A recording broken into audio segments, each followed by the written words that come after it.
On March 25, 2010, a panel of international experts in the fields of design, culture, and urban planning convened to discuss the Columbia River crossing, an urban infrastructure project estimated to cost nearly $4 billion that will reshape a 5-mile transportation corridor bridging the most powerful and important river in the western United States. Presented by the Architecture Foundation of Oregon and the PDXplore Design Collective, the forum provided an unprecedented examination of the massive project as some of the best minds in urban design explored the magnitude of its future impact on 2 cities, 2 states, the Northwest region, and the nation.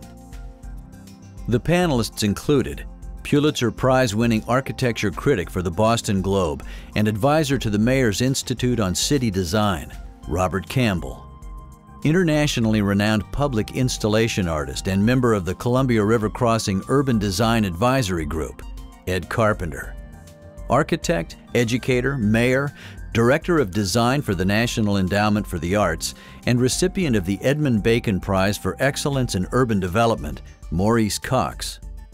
Toronto architect, planner, and urban design consultant on bridge and waterfront projects for such major cities as St. Paul, New York, Boston, and Washington, D.C., Ken Greenberg.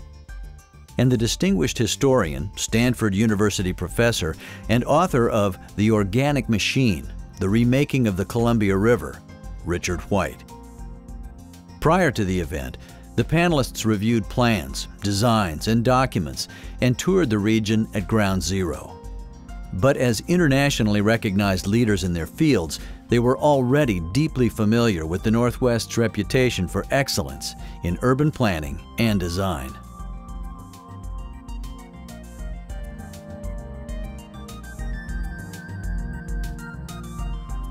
When judging any particular design effort, to think about how we might feel about it in 50 years.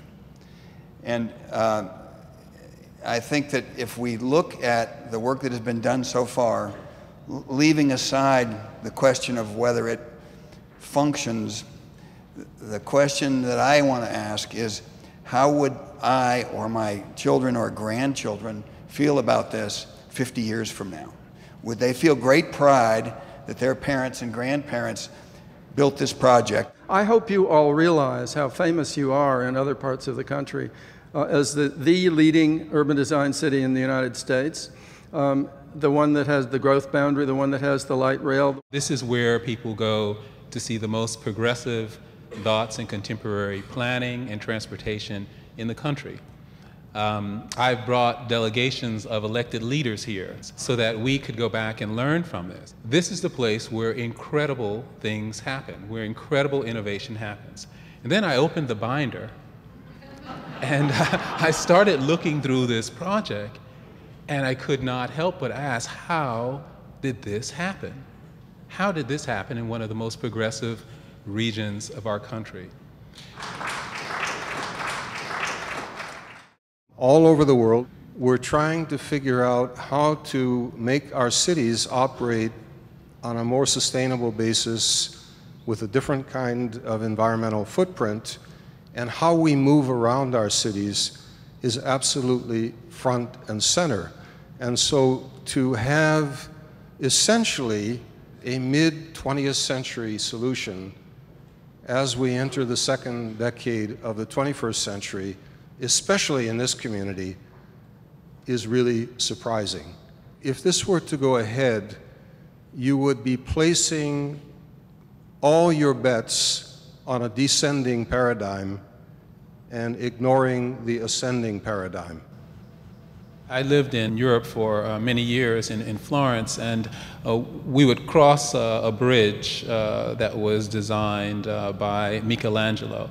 And he talked about the bridge being the equivalent of the cathedral of their city, that it had the same visibility and therefore it should be thought of with the same attention to design and material.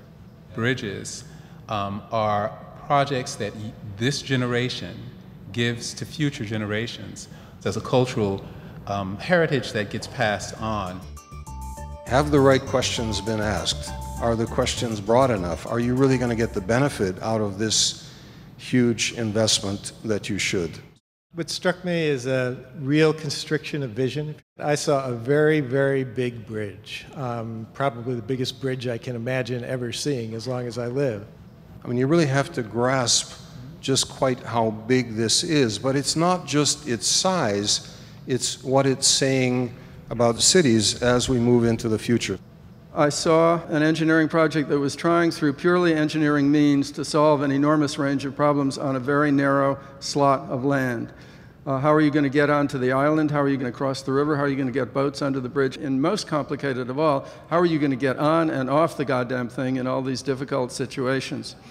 The problem had been very narrowly defined, that only one kind of expertise was being applied, and that was civil and structural engineering, and only one site was permissible to look at to solve some of those problems. When you have a Department of Transportation in charge, they do what they do. They're not necessarily about city building, they're about building transportation facilities. If we look at a larger area, the full impact of this, a whole different set of questions start to be asked about the health of the river, about the economic development that will hopefully be engendered, the kind of communities that might be created adjacent to this corridor. Mm-hmm. So I think the vision has to be larger. There has to actually be a vision, and we know that the Department of Transportation is not going to give you a vision of your community. Okay.